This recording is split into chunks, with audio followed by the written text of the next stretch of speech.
What's up, everybody? Welcome to the early Wedge live chat for the Tour Championship. My name is Nejad, and I'm joined by Mike McClure. Mike, how you doing? I'm great, Sia. Looking forward to this event. It's always an interesting challenge, particularly in the DFS streets. Anytime you get 30 golfers, it's a very different game than a normal week. So excited to break that down. And I still think there's great opportunities on the betting side as well, particularly in those markets that include ties. Just the probability of landing on a tie a lot greater this week. Yeah, that makes a lot of sense. We'll get into any betting questions you have, any DFS questions, maybe ownership related. Because, Mike, I know I want to talk to you a little bit about what your ownership numbers look like. Let me ask you right off the jump here, though. In the outright market, I could have sworn when we talked earlier this week that you had said this week outrights aren't for me. Yeah, I have not bet a single outright yet. If I were to bet one, Ludwig would be my first choice. Not going to get there, though. I like a lot of DFS stuff. I like some finishing positions, but not for me a week that I'm eager to play a bunch of outrights. And then, of course, we'll talk about Scotty's number and how I would handle him. But yeah, not a big outright card for me this week. Mike, does that have something to do with, I mean, we know Scotty's at the top and he's plus 150 and, nobody's really intrigued by that number in spite of the fact that they think he's going to win. When we get to the outright board, just in general, whether it's this week or any other week, I know you would know the actual specifics. I know the holds are, kind of steep. I don't know if it gets steeper year by year, but then when you look at the without market, are the holds even more severe? I know you typically tend to be averse to the without market, but kind of talk to me about, from a betting standpoint, I'm still going to bet the without market, but can you maybe address why you're not betting this particular week and whether it has something to do with the holds and just the numbers themselves? Yeah, it's mostly the numbers themselves and the hold at sports books here. I basically have one golfer listed at two that are technically a positive betting value. None of those two are at a threshold that where I would normally make a bet. So yeah, just essentially the hold is crazy. The pricing is a little crazy. Most every player in the field has a negative expected value on the outrights. The one lone player that is a for sure positive value is actually not Ludwig. It's Colin Morikawa, and I am not eager to play that. But you are, correct me if I'm wrong, playing Colin Morikawa in the DFS streets. Definitely playing Colin Morikawa in DFS. Again, a very big difference doing that versus betting outright in DFS. While a Colin win, if I'm playing him, would certainly be a great outcome. The win is not necessarily very important in the DFS lineup. So for me, it's just a week that I'm not playing outrights. Okay, let's talk about, we already have some questions in the chat, so let's get to some of those again. I know this will probably be a smaller show because it's such a smaller field and in some people's eyes, a smaller tournament from a betting and DFS standpoint. But if you do have questions, put them in the chat. If we end up closing shop on this show earlier than we normally do, that's obviously fine too. Garrett Pacella was in the chat before we got started. In fact, Garrett put his question in around 3 o'clock, which I just love seeing the early questions, by the way. He says, in DFS, I know getting different is the idea, but still, should I consider playing Scotty, especially in smaller contests, or do you like a balanced build better, hoping they finish all inside the top 15, he says. Mike, what's your response to that? I think that there's paths to profiting in DFS with both builds this week. It really comes down to where he's at on Scotty. If you like Scotty, you think he's deserving of a plus 150 price point, I would probably play a Scotty lineup. There are certainly still ways to get different while playing Scotty. So it's not yes, he's going to be popular. The price point is, it's high enough that I think that he's going to be the most popular golfer by a pretty considerable margin, but there's still going to be 30 to 40% of the field that doesn't have Scotty in the lineup. Right. So yeah, I think that play Scotty. It really comes down to where he's at on Scotty, Garrett, wherever you're at on Scotty. If you think he's absolutely a clear cut favorite and deserving, then I would build your Scotty lineup, and you can still, again, find plenty of ways to get different enough. Let me ask you, because I know typically you build just kind of 3 core lineups, but you did mention on the DFS show, which everybody you can still catch. It was me, Mike, and Rick on that one. You did mention that this might be a week where you splash the pot a little bit and go 100 lineups in an MME or maybe 50 lineups. Have you come to any conclusions there? I'm kind of splitting the difference on it. I'm going to play my normal 3 in some of the higher stakes contests, and then I'm going to play 20 total.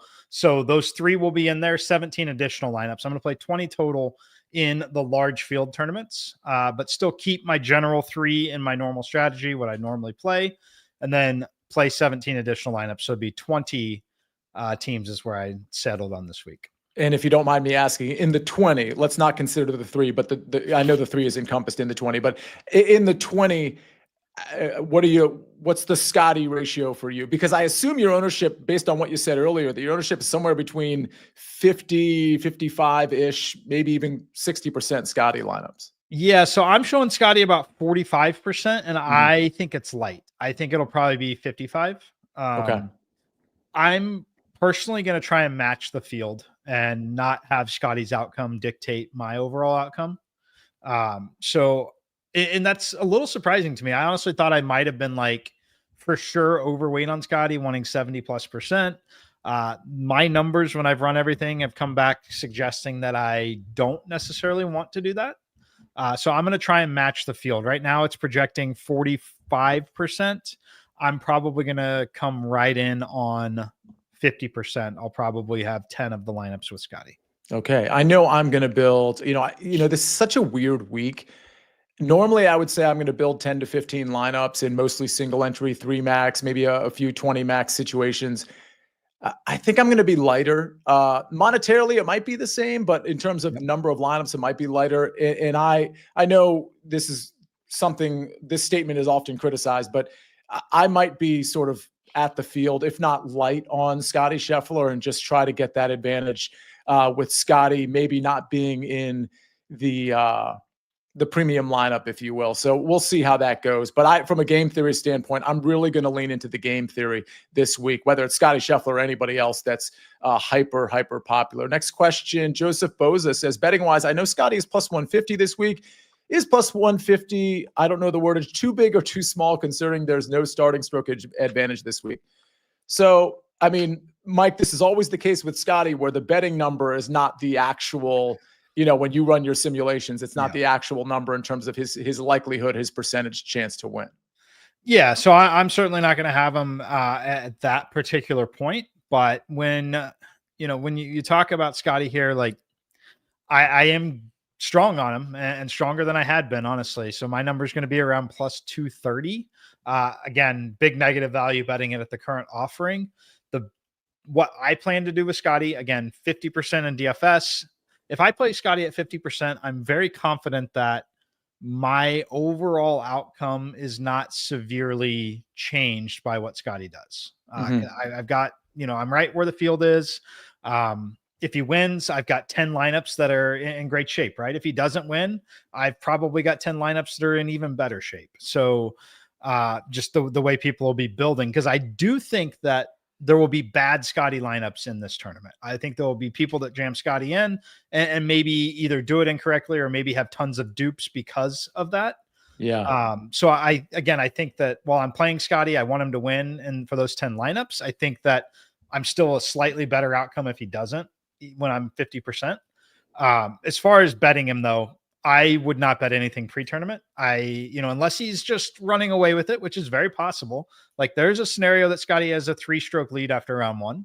And in that case, he's going to be minus 250 to win the tournament. But in the scenario that he's T5 after round 1, you're getting a better number than you are right now. That's right. I mean, what if he's even God forbid, T8 after round 1, and you got guys like Rory and Ludwig that have just come out to this really good round 1 start. That number, Mike, goes from plus 170 at BetMGM. It's plus 170, by the way, the sportsbook born in Vegas. But that goes from plus 170 or plus 150 to what, plus 260 or something, depending on how many strokes he's back, right, Mike? Yeah, it would depend on how many strokes he's back, and we may not see a bunch of movement the other way on it. But I'd rather play him plus 170, 2 shots back at the end of the second round, and you still have more information and more data. I know exactly where everything is. So the point I'm trying to make, unless Scotty is your first round leader, outright first round leader, you're likely able to catch very similar numbers with more information later in the tournament. Okay. Well, we've got more questions to address, including from Faustino, more from Joseph Boza, Jack George, Johnny Dunn, Mutandas. We're going to get to those questions right after a quick message from our partners. Here we go. The 2025 CBS Sports NFL schedule is here. 18 glorious Sundays. He's got his receiver touchdown. Filled with rematches. Oh, the play of the year. And rivalries. Touchdown, Bengals. Plus, plenty of superstar showdowns. And an epic matchup between the Chiefs and Cowboys on Thanksgiving. Clear your Sundays beginning September 7th for the NFL on CBS and Paramount Plus. We're back on the early wedge, brought to you by BetMGM, the sportsbook born in Vegas. Mike, just a very quick aside before we get to the next question. We are Patrick Mahomes days away from the NFL regular season kickoff, and I want to remind everybody that Fantasy Football Today DFS, it's coming back a day from tomorrow, a week from tomorrow. So that would be next Thursday, not this Thursday. Make sure you have downloaded subscribe to the Fantasy Football Today DFS podcast at Apple or Spotify.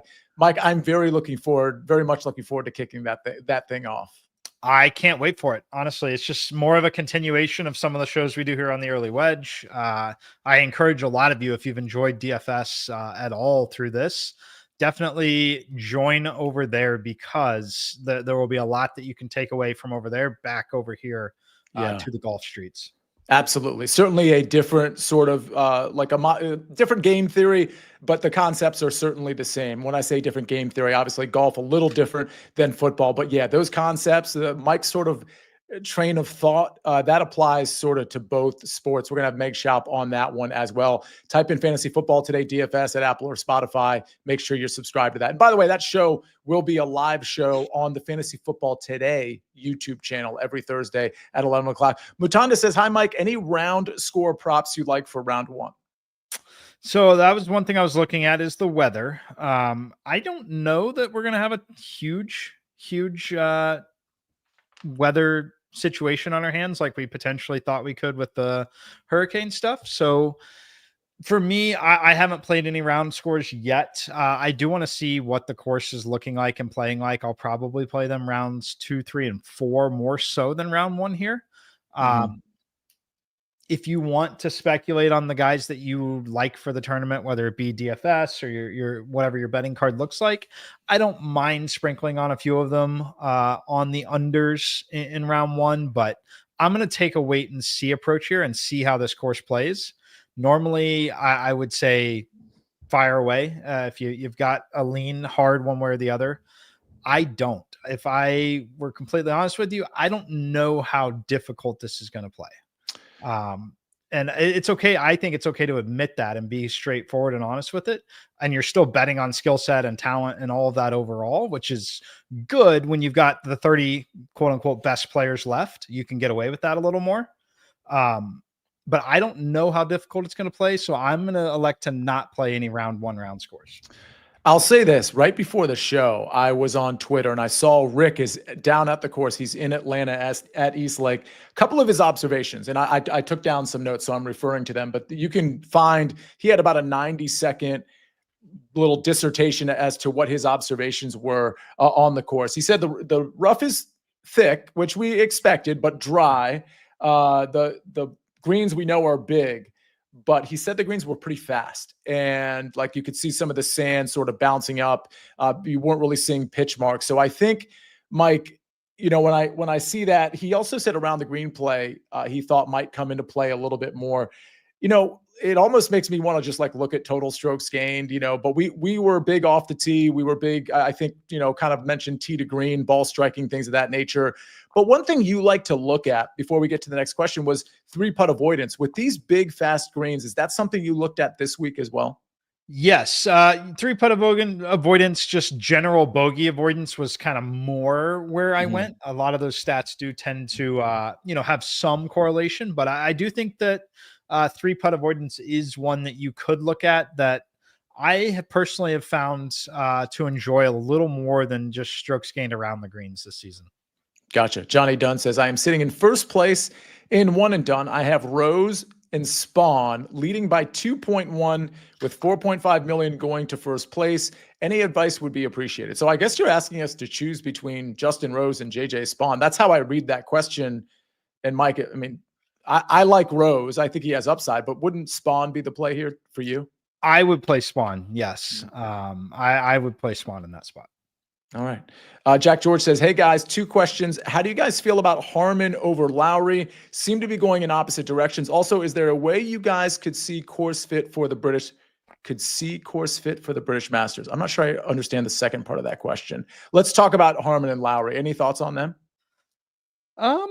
I mean, Shane Lowry's always, if we're talking about DFS anyway, he's always appealing when he gets this low in terms of price point and sentiment. Like, no one's really talked about him. He's still got the overall skill set despite the recent form not being great. I don't mind Lowry if we're talking DFS. I would have basically no interest in terms of a betting market. Okay, Harmon over Lowry. I thought you said Harmon or Lowry. Oh, okay. I get it now. I'm sorry, I read that wrong. Okay, yeah. Harmon over Lowry. Excuse me. Okay, yeah. Harmon over Lowry. Let me see where I do like that. I don't know what the price is. I'm assuming it's pretty close to like, minus 115, minus 110, that type of situation. Lowry feels like, I don't want to say he's actually checked out, but the last like 4 or 5 tournaments, Lowry's been pretty bad across the board. Yeah, no, he has been. And the only thing I would counter with that is like, it's part of the argument that I'm going to make for Colin Morikawa here, which is going to be an answer to one of these questions that I saw too. There's 30 golfers in the field and a lot of money on the line, and you've got to beat 29 other dudes instead of 139 or 149 other players. Mm-hmm. When you talk about guys that we know have shown that true elite upside at times in their career, when there's, it's all or nothing attitude here, it's a free and easy kind of situation.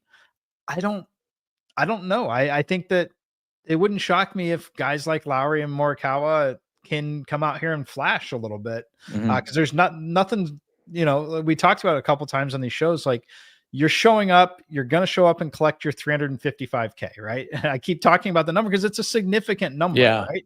To show up and just, no matter what you do, you don't have to make the cut. You don't have to do anything. You just show up and hit a stroke. You collect that check, right? But there's 10 million up at the top, right? That's the first to first place. Yeah. I just think that it's such a high variance situation here that it's partially why my betting card is limited and partially why I'm electing to play DFS more.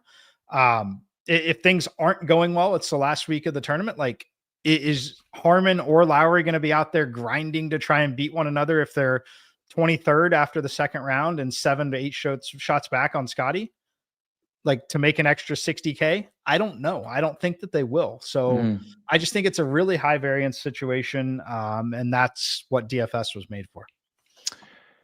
I've looked at the round matchups, and I may have one tomorrow on the early edge, and I've looked at the tournament matchups. There wasn't a lot that I loved in terms of like the true matchups. I really like Top Englishman, Tommy Fleetwood, which I put out on the early edge, minus 125 over Justin Rose and Harry Hall. With that said, I like my main tournament matchup that I like, and this is kind of a little one, a little of the other. I do like Justin Rose, even though I'm fading him in the Top Englishman market over Shane Lowry, because I do feel like Shane Lowry's play has been pretty bad. Whereas you talk about opposite directions, Jack George, Harmon's has certainly been good, but Justin Rose's has been really good. So I think when you're talking about a guy that potentially checks out on Saturday and Sunday, Mike, like you were referring to, it could very well be Shane Lowry. And again, I'm making assumptions there, but those assumptions are being made partially on how Lowry has played over the last 4 tournaments versus Justin Rose specifically. Now, the second part of your question, Jack, it was just the way you worded it that I didn't really understand. I didn't know if you were, anyway, you say also, is there a way you guys could see course fit for the British Masters? I'm sure you meant to word that differently.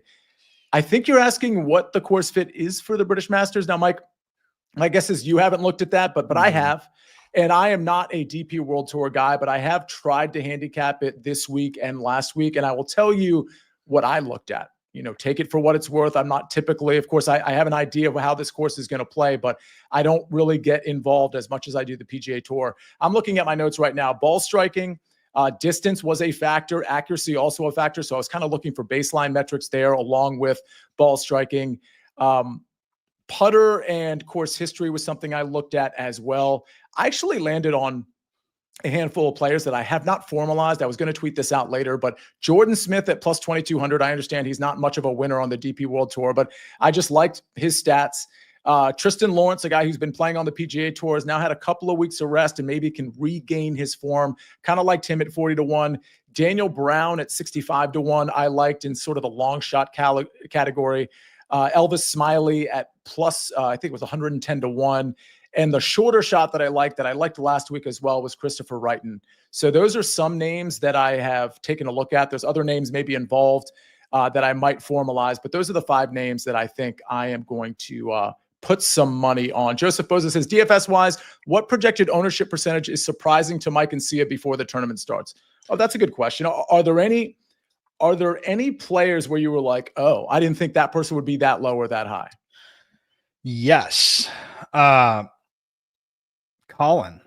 I get Colin's ownership because I want to play him. I've talked about wanting to play him, and the price point is super attractive at 83. I think Colin's going to be in the top 5 in terms of ownership here. Wow. And that was a little surprising for me to see. Surprising the other way. I would say Ludwig was surprising the other way, which is great news for me. I think Ludwig should be second in this field to Scotty Scheffler, only Scotty. I think he's slightly ahead of Rory. You could certainly, the average person would have Rory ahead of him, but I think he's a clear top 3 either way. I'm showing Ludwig outside of the top 10 in ownership, which would be very, very appealing to me. So yeah, I'd say way over where I thought they would be is Colin, and under where I thought they would be is Ludwig.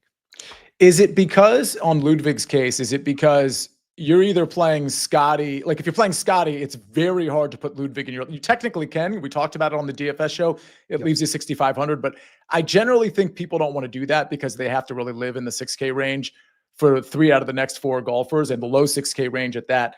So if you're starting your lineup with Ludwig, I mean, you're already pretty different to the field, right, Mike? Yes, I definitely think so. I think that it's clearly going to be either Scotty, Tommy, or Rory, and in a lot of cases, 2 of the 3. I guess I say a lot of the cases. In some of those cases, Rory, Tommy lineups could be out there. Yeah, I think that Ludwig and like one other decision different that we'll talk about here in a minute could definitely be a very relatively unique situation this week. Again, you've got 20% of the field in your lineup, so it's everyone's going to be owned. Every golfer in this field is going to be double digits, I think. I'm going to stick to my guns here in that, first of all, I will have some lineups that start Ludwig, Tommy Fleetwood, which may not be quite as unique as I thought, just because if you have Ludwig in your lineup, you probably don't have Scotty, and you very well could just be kind of glomming on to Tommy Fleetwood at that point. I think I don't think that'll be I think that'll be somewhat unique, but not super unique. But Patrick Cantlay is going to be the guy, Mike, I'm going to take a stand on, who, correct me if I'm wrong, I'm looking at Rick's ownership. You show him as pretty low owned, correct? Yeah, relatively low. And keeping in mind, relatively low for me is going to be like 17, 18%, which is pretty low. Anything under 20% is very low this week. So yeah, I would, it's all going to kind of bunch in that range. Yeah. I've got Ludwig around the same 17, 18%. It wouldn't shock me if it goes up or down as much as 3 to 5%, depending on the contest you're playing, but certainly nowhere near top 10 in ownership. Okay. Yeah. And I will say, just for full disclosure purposes, Rick does have Ludwig a little bit higher than Mike has him, which might end up settling in that range, in that 20 to 25% range. Let's see. Faustino says, are you going back to Bobby Mack after his poor 4th round? I mean, I was never on Bobby Mack. I wish I was. How popular do you think he's going to be? Mike, what do your numbers show? I'm showing I'm seeing, I should say, like somewhere in that 17 to 20% range. Yeah, I've got him a little higher, 20 to 22%. I think he'll be inside the top 10 in terms of most popular golfers. I've got him 1, 2, 3.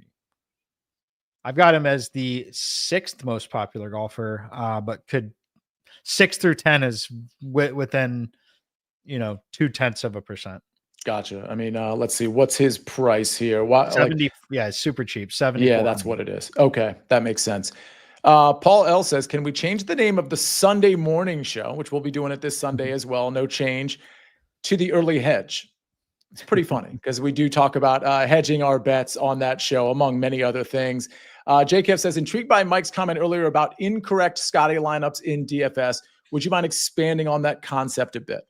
Yes. So I said incorrect, or I think I said incorrect. That was incorrect to say incorrect. It's not an incorrect lineup. It's one that doesn't really get you any separation from the field, because there's going to be a relatively popular build with Scotty. Number one thing that stands out when you jam Scotty in a lineup, obviously, is how much salary you have left. So the second click for most people that are building those is going to be Harris English at 6,900. Mhm. And then it's probably going to be Cam Young or Colin Morikawa, if not both. Cam Young is just 7,900. He's that mid-range guy that I think we all kind of intuitively understand has that upside and could go flash. Mhm. So I think that the 3 players of Scheffler, English, and Young, it's going to be a super popular start. So that's what I would be looking to avoid. And it could be as simple as avoiding, Scotty and Harris English. If you play Scotty, you're playing someone in the 6K range, no matter what. Right. Mhm. So I think that Harris English, who again is the most mispriced there, like the Harris English on his own is a fine play. He's got tons of upside. It's the idea of pairing him with Scotty and then Cam Young that you're going to bunch all of your Scotty lineups essentially with the average Scotty lineup in this field. Yeah, you could go down to, again, I understand the talent differences there, but this is DFS at the end of the day. You go down to Nick Taylor, Chris Gotterup, who I imagine is much less owned than Harris English at this point. Akshay Bhatia, let's see, Brian Harmon, who we talked about earlier. All those guys I mentioned are not only less money, but also maybe create a slightly different build. Definitely. Yeah. And it doesn't sound like a ton when you're like, oh, this guy's still 17%. Like, this is not a normal week of DFS. Like, so like you're 17% owned guy this week, or if you happen to get one at 15, like that's the equivalent of like a 3% owned player or less on a normal week. So this is that there's value in it and getting a little different. Yeah, value. That's all I'll say. There's value in getting a little different, and don't be surprised if some combination, which again, I think the combination is Scotty, English, and Cam Young. Don't be surprised if that combination represents, a significant portion of the field. All right. Jason Turner says, for lineups fading Scotty in DFS, who do you think most lineups would start with? Can people trust Rory? Mike, what are your thoughts here? It sounds to me like if you're avoiding Scotty, you're actually starting with Ludwig. For me personally, it'll start with Ludwig. And a lot of those lineups, if I'm not playing Scotty, it looks like the majority of my lineups there start Ludwig, Tommy. Okay, there you go. And again, you could substitute that for Rory. The reason mine are doing that is in terms of like raw fantasy point projection, I have Ludwig and Rory identical. So when I've got them identical and one of them is $1,200 cheaper, the computer is going to heavily prioritize the $1,200 cheaper player, particularly at lower ownership. So if I were to have a more normal distribution on the fantasy points like the average person does, I would say it's probably closer to a split between Rory and Ludwig. But yeah, mine will be Ludwig starts mostly. Trenton Smith says, in or out on Cam Young. So I will say, Trenton, I'm in on Cam Young in betting circles because he was my first outright in the without market at 20-1. But Mike, let's talk about whether you're betting him in any capacity, but let's also talk about DFS. Yeah, I'm not betting him as of right now. If I were to bet him, it would just be that mark. Like if I'm betting things this week, the only market I'm personally playing is top 10, including ties. And would be throwing a few guys in there. DFS, I'm in. He's going to be popular, and I think you should be careful again about how you use him and where you use him. But I will be, let's see. He's the third highest owned for me in terms of being overweight. So the guys that I'm going to be most overweight to the field on, number 1, Ludwig, number 2, Colin Morikawa, and number 3, Cam Young. Very interesting. All right. So I guess we're in on Cam Young. Keys says, is Chris Gotterup a sneaky underdog? It's funny how context changes so rapidly, because we would have never thought Chris Gotterup as a sneaky underdog, 2 weeks ago, 3 weeks ago, or even really last week where I thought he might bounce back. I don't know. I think he is a sneaky underdog. I don't know that I want to play him here. I think he could find some trouble off the tee. Mike, what are your thoughts on Gotterup? Yeah, I think he could find some trouble off the tee. The ownership does look relatively low. Yeah. So I'm fine with it from that standpoint. I have a very neutral value. Like, I am, to give you some perspective, the computer gives me 17% and I'm projecting him at 17.5% owned. I am right in line. Yeah, if you've got something you like, do not feel bad about playing him at all. The upside is certainly there, especially when you're just talking about pure scoring. Like, there could be a couple of days where Chris Gotterup just has a great day. So I do think he's a sneaky underdog in spite of the recent form. Michael Burns says, are you guys looking to get 2 or 3 guys under a certain ownership in every lineup, or any particular sum of ownership to avoid dupes? Mike, your response. There isn't a target number. So for me, it's not like my combined projected ownership needs to be under 150% or anything like that. I'm just being cautious of what I think are certain combinations of players, more than anything. Mm-hmm. So I talked about Harris English, Scotty Scheffler, Cam Young together. What that means is I'm mostly not trying to get lineups with any combination of those guys together. So I'm not going to play a bunch. I'll probably have a Scotty Cam Young lineup, but most of my Scotty lineups will be looking for differentiation there. They won't have Harris English. And then my non-Scotty lineups, I probably will not pair or allow Harris English and Cam Young to be in the same lineup. All right. Brandon says, round 1 2-ball, Russell Henley -140 over Sepp Straka. I mean, Mike, Sepp Straka is such an unknown. Yeah. And typically I would think, coming in as an unknown, not having played, having that I guess a family matter that he had to attend to, which I still don't have the details on. And I don't know if it, maybe some people do. I don't. -140 is pretty steep. I still lean to the Henley side, but would you actually spend the money on this one? I personally wouldn't, especially if you think you've got a decent track on, where scoring might be overall in round 1. Although, yeah, so like, what do you think the winning score would be needed to be there? My guess would be 69 is going to be needed. But there's a scenario where you could need more. His round score currently +115 on under 68.5. I'd probably be more interested in shooting for a 68 or better at +115 than laying -140. Now, of course, there are many paths to cashing this. I'm just not that low on Sepp that over 1 round I'd be looking at -140. Over the course of 4 rounds, if that were the price point, I think that becomes slightly more interesting. But 1 round, I would not get into a habit of that right there. Yeah, I know Rick and Keith Stewart are out there too. I might have some other friends. I'd love to know how Straka looks in the practice rounds and things of that nature. Because if for some reason he's not in form, and he's great course fit, I think, then he could put up a big number potentially throughout this tournament. But I think it's a decent look. I agree with Mike. I'm not spending the -140 on that particular matchup. Rick Funkin says, round 1 matchup, Ludwig -130 over JJ Spawn. Mike, I just don't want to fade JJ Spawn. I'm just not interested in it. Your thoughts? Yeah, that's the issue for me. So I like JJ Spawn. I think he's one of the underrated players, particularly in this kind of format. Spoiler alert, I don't give a lot of first round leader bets. Sia does. There's a program called CBS Sports HQ, a little primetime pregame later tonight. I have been asked to pick a first round leader for that. JJ Spawn is my first round leader at 20-1. So I would not play this despite how much I love Ludwig this week.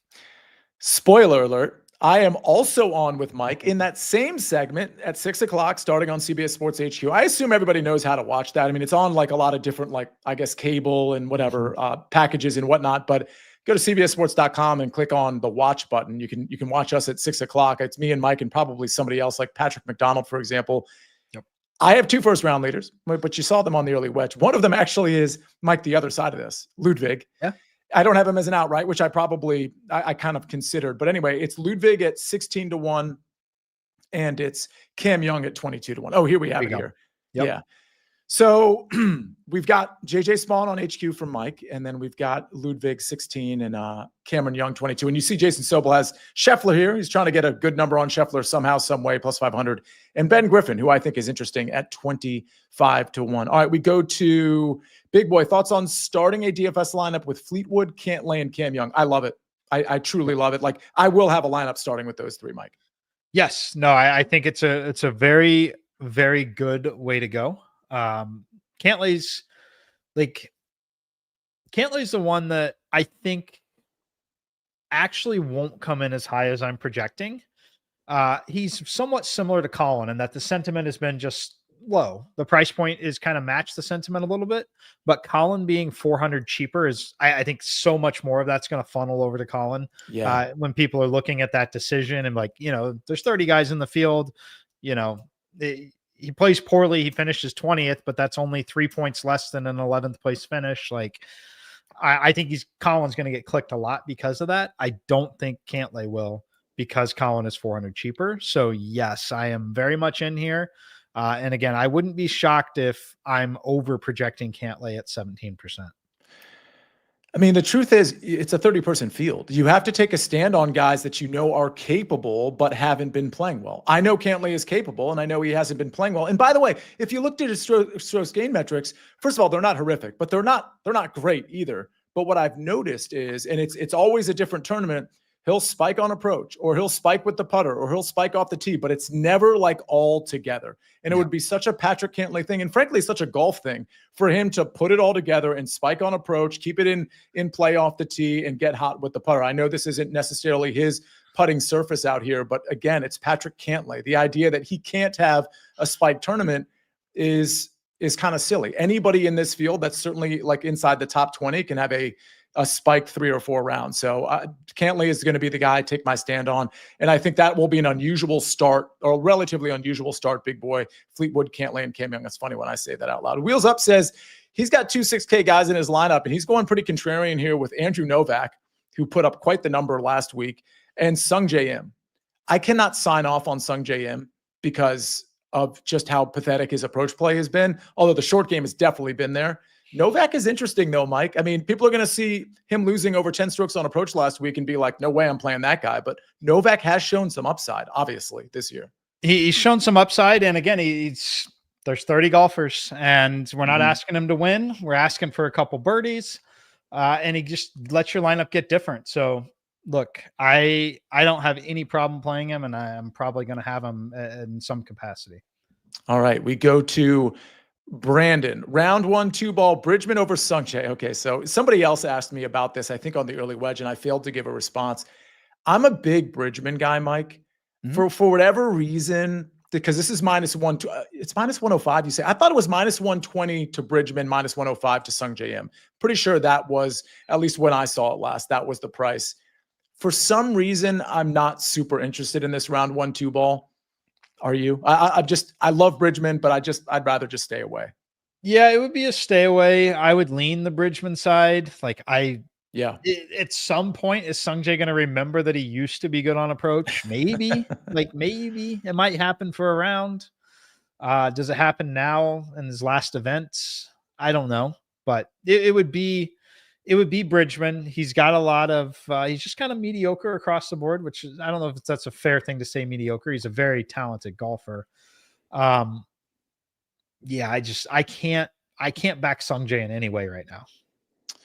Johnny Dunn has kind of the same question, but it's a little different. So I'm going to answer it again because you might have left the show and not realized we answered the question, but you added Cantlay. So one and done, Mike. This guy's in the lead by what appears to be 2.1 million. We know he says 4.5 goes to first place.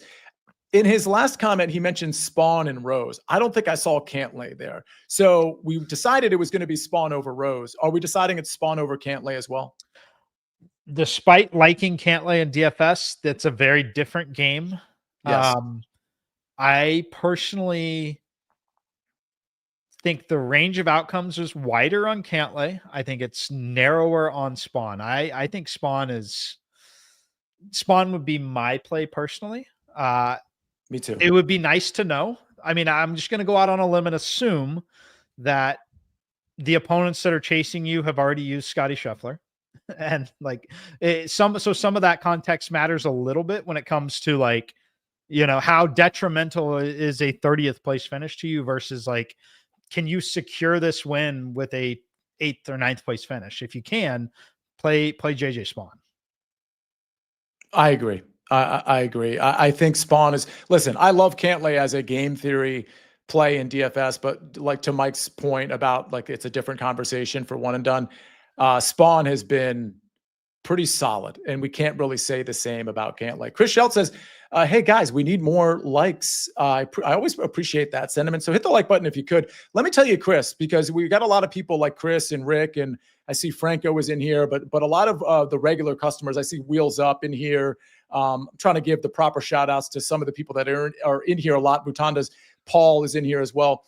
If you haven't reviewed this podcast, so we're under the Early Edge umbrella. So go to the Early Edge, put 5 stars. And then you might want to mention you like the Early Edge, but specifically in the narrative, the written part, which takes 5 seconds to write, mention the Early Wedge too. So go ahead and review the podcast. Again, it's on the Early Edge feed. As you know, if you're subscribed to the podcast, review on Spotify or Apple. That always really helps. And don't forget to download Fantasy Football Today DFS, because me and Mike and Meg Schaup will be at it every Thursday, setting you up for the NFL slate. Let's see if we have more questions. If we don't, can you provide links to the NFL DFS show? Franco, I don't know if we can put that in the YouTube description. If we can, we will. But I will tweet it out tomorrow. I will tweet it out and make a big announcement that we are coming back next week. But if you just go to, like, if you're going to Apple or Spotify and you type in Fantasy Football Today and then the letters DFS, it will pop up. You'll see the red emblem. You click on it and you hit subscribe. Easy stuff. Thank you for asking, though. Before, Mike, we get to any other maybe last questions here, Josh, do you mind popping on? I do want to get your winner or perhaps your winner without, and Josh has already put the link there. So again, hit that link right now. Make sure you're subscribed to Fantasy Football Today DFS.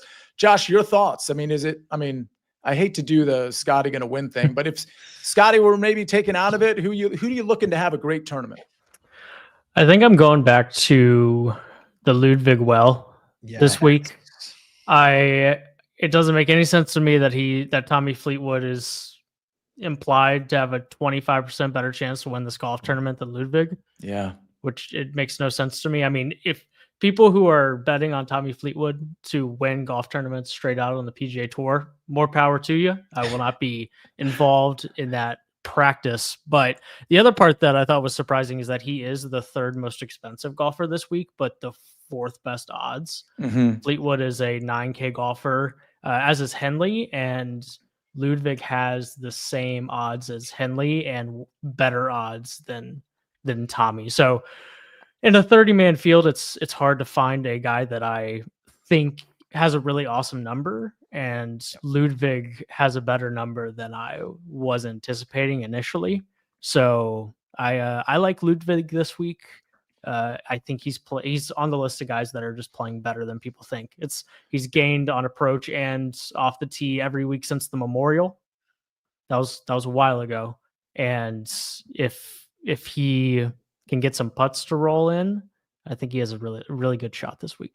I thought he was actually pretty good with the putter last week too. Even on his misses, I thought the speed was right. And again, these are, different situation this week, but I was pretty impressed with him. And I thought his number, like I was there on Friday at Caves Valley, Josh, and there were some putts that like very easily could have gone in. They were good putts. They just, scared the edge and just didn't go in. He really could have put up some numbers last week. Obviously he had a good tournament anyway.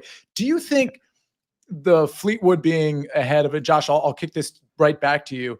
Being ahead of Oberg in the odds is a reflection of Fleetwood's consistency and the fact that maybe this course is going to play a little bit harder than people think. And when it comes to the around the green play and things of that nature, like, we know Tommy's going to keep it in the fairway. He's just kind of good in every category. And while Ludwig has more upside, maybe that consistency over 4 rounds might not be there with him. Is that why you think the market is treating it like it is? Probably. Ludwig will probably hit, Ludwig's contention or lack thereof often comes down to the 1 or 2 bad swings that he makes on a tournament that he's probably going to make. How big of a issue is it on the scorecard? Like if he compounds and makes a couple double bogeys, he's not going to contend to win this golf tournament. And Tommy's probably not going to make those mistakes. I would always go back to Tommy's not going to win the golf tournament either. So yeah, I still think Tommy's win equity is not as good as Ludwig's, but that's probably why. It's a good point. Mike, I like how he put it at the end there. Like when it comes to win equity, I feel like Ludwig wins that argument. When it comes to being there on a Sunday, more often, I feel like maybe Fleetwood has that argument. But when you're talking about outrights, does that even matter? Because he's not going to close. Yeah, I don't think it matters too much on the outrights. I think that, let's see. If you were looking to bet someone, say you had to bet someone to finish top 5 or top 10, and you were required to bet that every single week, Tommy Fleetwood would be on the short list, right? It would be Scotty Scheffler and maybe Tommy Fleetwood. Like after that, right? Ludwig would be nowhere in sight. If you had to bet someone outright every week, Ludwig is going to be far higher on that list than Tommy to me. And you're going to catch better numbers on it because of that variance. So yeah, it's, I think Josh laid it out perfectly. But at the same time, Ludwig has more top 10 finishes in the last 5 weeks than Tommy does. Yeah. I mean, and I agree with Mike. I think that's correct. But on the topic of Ludwig being on the list of players I think is playing better than people realize. I mean, Tommy's been a mainstay, it feels like, for the last month at the top of leaderboards, and Ludwig is working on just one finish outside of top 9 in the last month. And it's an ascending trajectory. Whereas Fleetwood, he's been so good, but it's like kind of flat, but still so good. I feel like we're getting Ludwig like finally like bringing it all together. So, I mean, I completely understand that. Before we close shop here, Josh, any more thoughts on the Tour Championship or anything else? I got 2 things. Neither of them are all that related to betting, but I'll offer them anyways. I'm rooting for Scotty this week. I think I understand that we're messing with the playoff format, the no starting strokes. I understand why we're doing it. I understand the transitional nature of this year. Brian Rolap talking at the Tour Championship today, it's probably going to look different next year. I get it. But there's a reason that we have regular season standings in the NFL. Like even if the Bills or the Chiefs didn't win the Super Bowl, you can still go back and look and see who the best teams probably were that year. Yeah. And we should, if we're going to do this in the playoffs and not give people an advantage for being as dominant as Scotty has been, after the BMW, he has a larger lead on Rory in second than Rory does on Jason Duffner, who has one singular FedEx Cup point this year. One. That's incredible. Yes. And so if he doesn't win this week, and the only thing we get to look at from the 2025 season is the final FedEx Cup rankings, and Scotty Scheffler's not at the top of it, that's lame and incorrect. And it can be the case, just like, just a little tab on the 2025 season that says end of the regular season, and then we can go crazy in the playoffs. But because we're in this transition period, I'm rooting for Scotty because that's the way this thing should end. It's the only proper outcome. What is the second thing that was on your mind? Brian Rolap. I think you should buy Brian Rolap stock. I think he's a sports business guy before he's a golf guy, and that'll prove to be a valuable thing for the PGA Tour. All right. Mike, any response to either of those 2 points? No, I think they were perfect, and I think they're both correct. As boring as it may be for some to see Scotty go win this weekend, it's truly the deserved outcome. So real quick before we get out of here, I don't want to ask what's the funniest outcome, because I think we know like the funniest outcome would be like, I don't know, like Jacob Bridgman or somebody. It's like Sung JM. It's Sung JM winning this golf tournament. It would be just certifiably insane. What would be the, oh, that's so golf outcome? Where somebody who's like not been good, but we know as like, because I have a very firm answer here. It was somebody who we know is good, but like really has had an extremely underwhelming season. All of a sudden is your FedEx Cup winner. Josh, you first. No, Mike, you first. Then no, I just jumped in. Go ahead. Josh can go first on it. I think the correct answer is Colin with the year he's had, and no. No. I think Mike that's the Mike silver medal. So, Mike, you were on Colin as well? Yeah, for me, Great it's answer. Colin. And, part of that is me being biased, telling you I'm going to be invested heavily in Colin this week. So that'd be a great outcome. I think it's Colin for how the season is kind of, I won't say ended, because it's been a disaster most of the season, but the way it's ended is, there's few players in the field that want this tournament to be over with and the season to be over with more than Colin right now. Yeah, that might be true. I think that's so golf answer is Patrick Cantlay. Josh, your response. Anytime Patrick Cantlay wins a tournament with an inflated purse, it's a that's so golf moment. Yes. Yeah. All of a sudden just pops up. Like he's not like, I don't know. I'd have to go back and look. Colin's been, at least earlier in the season, was more relevant than Patrick. Yeah. Patrick Cantlay's not really been relevant on leaderboards on Sunday at all, whereas Colin almost won a tournament and was playing well in that, I think, April-May timeframe at least. Yeah, if I'm remembering correctly, everybody was beating the Colin's going to win golf tournaments this year drum, and then he came out and finished, let's see, he should have won the API. Yeah, right. He one chip away, one Russell Henley chip away from being a winner. He went out and in Hawaii shot like 30 under and didn't even sniff Hideki. That was tough. Mm-hmm. That tournament hasn't been especially kind to him, but and then he went to Augusta and was at least kind of part of the story. And then after that, it's been pretty bad. Yeah. All right. Well, I guess we will, as Rick Gaiman says, put a pin in it there. We went a little longer than I thought for just a 30-person field here.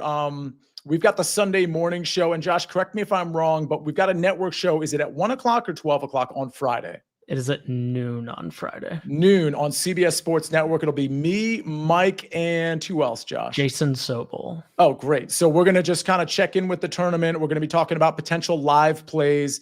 And actually, because I think they tee off around just after 11 o'clock. So we'll still have matchups to consider on that network show and outrights, obviously, and top 20 and just updates on the tournament and kind of some talk about the Ryder Cup perhaps and things of that nature, but maybe setting you up for the weekend as well. Those CBS Sports Network shows that are early wedge related are usually put on the network, on the SportsLine YouTube page as well. So look out for that in the late afternoon, as we might have some live plays for the weekend for you there as well. But Josh, I think that'll do it. Of course, we'll have the Sunday morning chat on this SportsLine YouTube channel.